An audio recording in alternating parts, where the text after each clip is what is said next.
यानी यूं समझ लीजिए कि जितना ये मुल्क इस बाबा का है और ये हिंदू बाबा जो आए हैं उतना ही ये मुस्लिम बाबा का है। सनातनी बाबा का जितना ये मुल्क है उतना ही मेरा है। न 1 इंच कम मेरा है, न 1 इंच कम। पार्टी के दीवाने के एतबार से मुझसे पूछेंगे तो मैं बाबा के सपोर्ट में हूँ। और एक तरफ आप बाबा का विरोध कर रहे हैं। विरोध इसलिए होगा कि संविधान के जब खिलाफ बोल रहे हैं तो नहीं है कि भारतीय जनता पार्टी के अमित शाह जी, मोदी जी, मोहन भागवत जी या कोई भी मुझे अपने धर्म से निकाल के कहे कि कलमा ना पढ़ के वो अपना कलमा पढ़ा दे, ऐसा नहीं हो सकता। साउथ में बीजेपी का जो है सुपरा साफ हो गया है, इस पे क्या करना चाहिए? राज से कोई लेना देना नहीं है, ना योगी जी हैं ना अखिलेश जी हैं। इन लोगों को अभी मुल्क जला दिया जाएगा हाथ में तो जलाकर राख कर देंगे। यानी अगर मोदी अमित शाह जी बोले कि बेटा देश पे जान देना है, आंख मूंद करके मैं देश पे जान दे, वो क्या करते हैं 25 की तैयारी में लगे हुए हैं। अब बताइए दरिया दूर है और लुंगी उंगी यहीं से उठा ले तो क्या कहेगा? प्रोफिट मोहम्मद जो आखिरी नबी आए उन्होंने कहा कुल्लु मौलूद यूलदु अलल फितरति व अबवाहु युहव्विदानी औ युनस्सिरानी औ अभी हमारे साथ असीम भारती जी हैं, जिनका आपने बहुत सारा वीडियो पहले भी देखा होगा। हम उनसे बातें करेंगे आखिर क्या कुछ इस बीच दौरान में हुआ है बाबा के आने के दौरान कि ये बाबा के खिलाफ हो गया है। सबसे पहले ये बताइए, बाबा जब आए थे पटना में तो आप उनका प्रचार प्रसार कर रहे थे पूरा जोरों शोरों से। अभी क्या हो गया कि आप बाबा का विरोध करने लगे हैं? अब जो बोल के चले गए, जब तक के कोई चीज बोलेंगे नहीं, हालांकि वो अपने धर्म के धर्म गुरु है, मैं अपने धर्म का, मालूम नहीं उनका सियासत से था या नहीं लेन देन। मेरा तो सियासत से लेन देन है। भारतीय जनता पार्टी का लोकसभा चुनाव जो हो रहा है देश में, उसमें मेरी अपनी पहली ख्वाहिश है, जोर तोड़ से मैं अपने अंदाज में बैटिंग करता हूं कि नरेंद्र मोदी जी तीसरी मर्तबा बने। सिर्फ हासिल कलाम ये कि जब बोल के चले गए तो राजनीति, जैसे मैं भारतीय जनता पार्टी का दमदार कार्यकर्ता हूं और तीसरी मर्तबा चाहता हूं, लेकिन मजाल नहीं है कि भारतीय जनता पार्टी के अमित शाह जी, मोदी जी, मोहन भागवत जी या कोई भी मुझे अपने धर्म से निकाल के कहे कि कलमा ना पढ़ के वो अपना कलमा पढ़ा दे, ऐसा नहीं हो सकता। बाबा ने ऐसा क्या कह दिया कि आप बाबा का विरोध करने लगे हैं? वो सिर्फ इस देखिए, चाहे मेरी पार्टी का हो, यहाँ जो है हिंदू मुस्लिम सिख ईसाई सबका संगम मुल्क है। संविधान के खिलाफ कोई भी बोलेगा, चाहे वो संसद ही क्यों ना हो और कोई बाबा ही क्यों ना हो, तो उनकी बात नहीं मानी जाएगी। क्या बोल दिया बाबा ने, ऐसा बताइए। संविधान यहाँ का हिंदू मुस्लिम सिख ईसाई सबको, यानी यूं समझ लीजिए कि जितना ये मुल्क इस बाबा का है और ये हिंदू बाबा जो आए हैं उतना ही ये मुस्लिम बाबा का है। सनातनी बाबा का जितना ये मुल्क है उतना ही मेरा है। न 1 इंच कम मेरा है, न 1 इंच उनका कम है। तो इस तरह की बातें करने की इजाजत अगर ये करके चले गए तो जरूर इसका विरोध होगा ना। कौन सी बात इन्होंने की है, कहा जाए हिंदू राज जो कहा, घर वापसी कहा, और उनके ज़हन में घर वापसी है कि सब हमारे धर्म में, उन्हें मालूम ही नहीं है कि इस्लाम धर्म तो वाकई सबसे बाद में आया। बाबा क्या हिंदुत्व का मुद्दा लेके यहाँ चल रहे थे क्या बाबा? उनकी गुफ्तगू भी उसी अंदाज से हो रही थी। उनकी गुफ्तगू जो हो रही थी वो इसी अंदाज से हो रही थी, तो उन्होंने अपना कर दी, यानी बकने का उन्हें अपना हक है। लेकिन मैं आपको दूसरे, चूंकि अगर मैं भारतीय जनता पार्टी के दीवाने के एतबार से मुझसे पूछेंगे तो मैं बाबा के सपोर्ट में हूँ। और एक तरफ आप बाबा के विरोध कर रहे हैं। विरोध इसलिए होगा कि संविधान के जब खिलाफ बोल रहे हैं तो विरोध में हूँ। मतलब यह है कि हिंदू राष्ट्र मुमकिन ही नहीं है। मतलब यह कि हिंदू मुस्लिम सिख ईसाई सबका ये मुल्क है, तो इस तरह की क्या कीड़ा कहां से आपको पैदा हो गया? बाबा बिहार में आए हैं तो कभी कहीं ना कहीं राजनीति का एजेंडा लेके आए थे क्या बाबा को?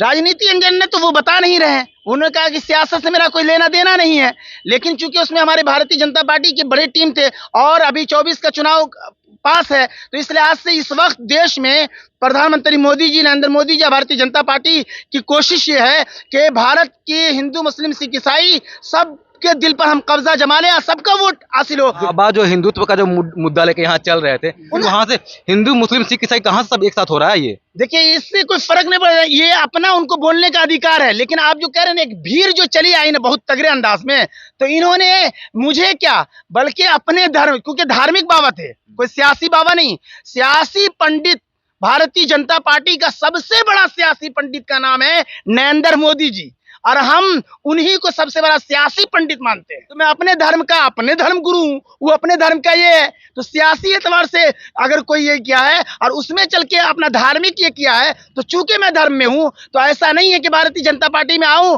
और कोई मेरे धर्म के खिलाफ बोल के निकल जाएगा। तो चूंकि मैं इस्लाम धर्म का मानने वाला हूं, तो मैं तो खिलाफ बोलूंगा ना।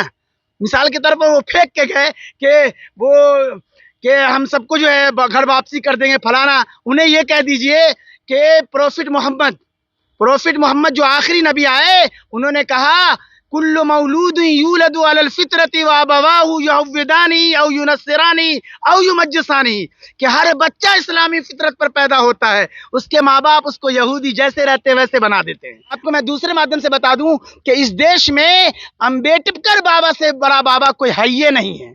अब बापू से गांधी जी से बड़ा कोई बापू है ही नहीं। यकीनन यकीनन, बल्कि चिराग पासवान ने भी इस चीज को कहा, नीतीश कुमार ने भी कहा कि उल जुलूल काका को बकता रहता उसको नहीं। यानी अगर मोदी अमित शाह जी बोले कि बेटा देश पे जान देना है, आंख मूंद करके मैं देश पे जान देने के लिए तैयार हूँ। कहा जाता है आप मोदी के बहुत बड़े दीवाने हैं, और देखा जाए तो अभी कर्नाटक में जो है मोदी के नेतृत्व में चुनाव लड़ा गया था और वहां पर बीजेपी की बहुत बड़ी हार हुई है। आप बताए ना कि राज की सरकार अलग होती है, राज का चुनाव भी अलग होता है। देश में मोदी जी को कोई टक्कर नहीं दे सकता, क्योंकि अभी दुनिया का सबसे बड़ा खिलाड़ी सियासत का है तो उसका नाम नरेंद्र मोदी। ये हम नहीं मानते हैं, बोलिए कैसे? कहा जाए तो मोदी जी के नेतृत्व में जो है वो कहीं ना कहीं राज्य में चुनाव लड़ा जाता है। अगर बीजेपी हार रही है तो कहीं ना कहीं कहा जाए पूरा मैनेजमेंट में ही कमी दिख रही है। नहीं, अगर राज की चुनाव में भी होगा तो आप सही कह रहे हैं, राज की चुनाव में भी होगा तो जरूर उस पे जाएगा। लेकिन देश में जैसे राहुल भैया जो है देश के प्रधानमंत्री बनने के लिए कहा, हालांकि होना ये चाहिए, आपके सवाल का जवाब एक और भी दे दूं कि होना ये चाहिए था कि राहुल भैया अभी कभी प्रधानमंत्री बने भी नहीं है, सीएम भी नहीं बने। पहले किसी राज्य जो सीएम, उनको अभी कर्नाटक हाथ आई है, सीएम 5 साल पहले कर्नाटक चला के दिखावे अपने से बड़ा रहा।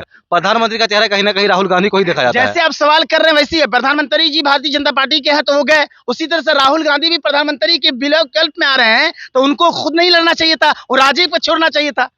साउथ में बीजेपी का जो है सुपड़ा साफ हो गया है, इस पे क्या करना चाहिए? राज से कोई लेना देना नहीं है, पब्लिक समझ रही है। कहा जा रहा है कि कहीं ना कहीं ये बीजेपी का धीरे धीरे अंत देखा जा रहा है, एक प्रकार से कहा जा रहा है। आप ये भी देखिए कि पूरा रिकॉर्ड जो है तोड़ दिया जाएगा, पूरा रिकॉर्ड, यानी 14 वाले 24 में भी आएंगे। और सबसे ज्यादा रिकॉर्ड से भारतीय जनता पार्टी का जो अजीम हीरो है नरेंद्र मोदी की शक्ल में, वो तीसरी बार एकदम बेहतरीन से कामयाबी उन्हें मिलने वाली है। और आपको हम ये बता दें कि आपने डॉन 2 पिक्चर देखा होगा, डॉन 1, डॉन 2, डॉन 3, जो लगता है शायद गालिबन शाहरुख खान ने बनाया, और दबंग 1, दबंग 2, दबंग 3 सलमान खान ने बनाया। और प्रधानमंत्री मोदी जी दबंग बंग बना चुके 14 से 19, और डॉन 2 भी बना सके जो 19 से लेके 24 चल रहा है। और ये भी आप सुनिए, जिस तरीके से दबंग 3 भी बना के वो तहलका मचाएगा, ये भारतीय जनता पार्टी का अजीम हीरो, यूं समझिए कि डॉन 3 बनाने जा रहा है 24 में, और दबंग 3 जिसका कोई मुकाबला ही नहीं। ये भारत के पहले ऐसे प्रधानमंत्री हैं जो अभी तक एक भी प्रेस कॉन्फ्रेंस नहीं किए हैं। देखिए, अरे क्या पूरा देश, जो क्या जनता के सामने अपने विचारों को रखना क्या जरूरी नहीं है?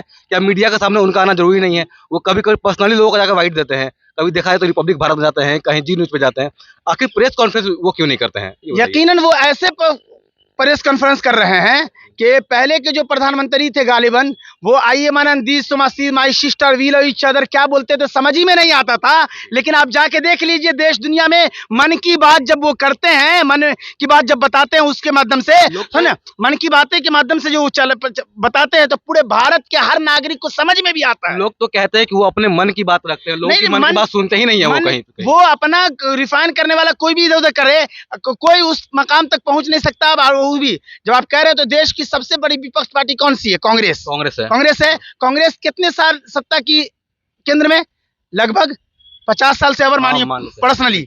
उन्हें जाके कह दीजिए कि जब तक के भारतीय जनता पार्टी या फिर नरेंद्र मोदी अमित शाह जी के नेतृत्व में 50 साल लगातार केंद्र में न रहे, अभी ख्वाब न देखें आप, और फिर आप आंकड़ा निकाल लेंगे तो कांग्रेस से अच्छा पाएंगे भारतीय जनता पार्टी। देखा जा रहा है कि मोदी जी का कहीं ना कहीं जो पॉपुलैरिटी है वो धीरे धीरे घट रहा है। नहीं, आप जाके कहें मोदी है तो मुमकिन है, मोदी को हराना तीसरी बार भी तेरे बस की नहीं, मुश्किल है। कहा कमल का फूल भारत की जनता कर चुकी है कबूल, बकते रहो विपक्ष वालों। आखिर मोदी के इतने दीवाने क्यों हैं? किस बात के लिए कहा जाता है? हाँ, उनके अंदर कमालात बहुत है, 7 समंदर पार भी आज डंका बजता है। एक पूरा साउथ में जो है बीजेपी हार गई है, एक रीजन बताइए। नहीं, मैं कह रहा हूँ कि भाई मेहनत बहुत अच्छे से करती है, उसकी कार्यकर्ता सब करती है। लोकसभा जो सीट 24 का होने वाला है, सुने 24 में आप देख लेंगे जिस तरह से अरविंद केजरीवाल जो वहां सबसे ज्यादा ये सीट लेकर जीते हैं, तो लोकसभा की एक सीट भी उसके हासिल नहीं है। उसी तरीके से केरला में लोकसभा की एक सीट भारतीय जनता पार्टी को जाने वाली है, कन्फर्म है। क्या लगता है कि राहुल गांधी का जो भारत जोड़ो यात्रा है कहीं ना कहीं साउथ में बहुत दिन तक ठहरा, इसलिए वहां पे कांग्रेस की सरकार बनी है कहा जाए तो? नहीं, उनकी हालत ये है कि देखिए ज़बान तो अच्छी है, उनके पुरखों की कुर्बानी हम मानते हैं, लेकिन उनके अंदर इस लायक नहीं है, न वो हैं अभी, न राहुल गांधी हैं, न योगी जी हैं, न अखिलेश जी हैं। इन लोगों को अभी मुल्क जला दिया जाएगा हाथ में, तो जलाकर राख कर देंगे, इनसे संभलेगा, मतलब ये कि संभलेगा ही नहीं। इसलिए देश चलाने के लिए उम्र दराज का होना जरूरी है, और बिहार चलाने के लिए भी उम्र दराज का होना जरूरी है। इसलिए नीतीश को और मोदी जी को पहचानना किसी के बस की बात नहीं है। शेर ले जाइए खास के, मैं ये, एक उम्र गुजर जाएगी इस काम में लोगों, मैं किसी पर न सब पे कड़ा कर रहा हूं, एक यानी चूंकि सियासी जो दिमाग नीतीश रखते हैं और मोदी जी, इसका जवाब नहीं है। एक उम्र गुजर जाएगी इस काम में लोगों, बिहार के नीतीश कुमार जी और देश के नरेंद्र मोदी को समझना तेरे बस की बात नहीं। कहीं ना कहीं एक तरफ आप बीजेपी का सपोर्ट कर रहे हैं और बिहार में जेडीयू का सपोर्ट कर रहे हैं। हाँ, ऐसा क्यों? मैं, हाँ, राज में मैं किसी की वकालत नहीं कर, भारतीय जनता पार्टी का भी कोई अगर हो, मैं राज के लोगों को कहता हूं अभी 24 का चुनाव है, उसके लिए तैयारी करें। अगर आप राज की, मैं 25 बाद में है, 24 पहले है, तो अगर हम 24 की तैयारी, ये जो भारतीय जनता पार्टी के भी कुछ कार्यकर्ता हैं या फिर राज के कुछ लोग हैं, वो क्या करते हैं, 25 की तैयारी में लगे हुए हैं। आप बताइए, दरिया दूर है और लुंगी उंगी यहीं से उठा ले तो क्या कहेगा? अरे 25 बाद में, पहले 24 से तैयारी तो करो ईमानदारी के साथ। हाँ, यानी कुर्सी के लिहाज से नरेंद्र मोदी जी कुर्सी के लिए नहीं, देश के लिए काम कर रहे हैं। चलिए, धन्यवाद आपका बात करने के लिए। देखिए, हमारे साथ असीम भारती जी थे, जिन्होंने बहुत अच्छी बातें कही। देखा जाए तो एक तरफ से ये बीजेपी का सपोर्ट भी कर रहे थे, और बाबा का देखा जाए तो बाबा के आने से पहले सपोर्ट कर रहे थे, और बाबा जैसे ही गए, बाबा का ये विरोध करने लगे। चलिए, इनसे बात करने के बाद कैसा लगा, आप हमारे कमेंट बॉक्स में जरूर बताइए।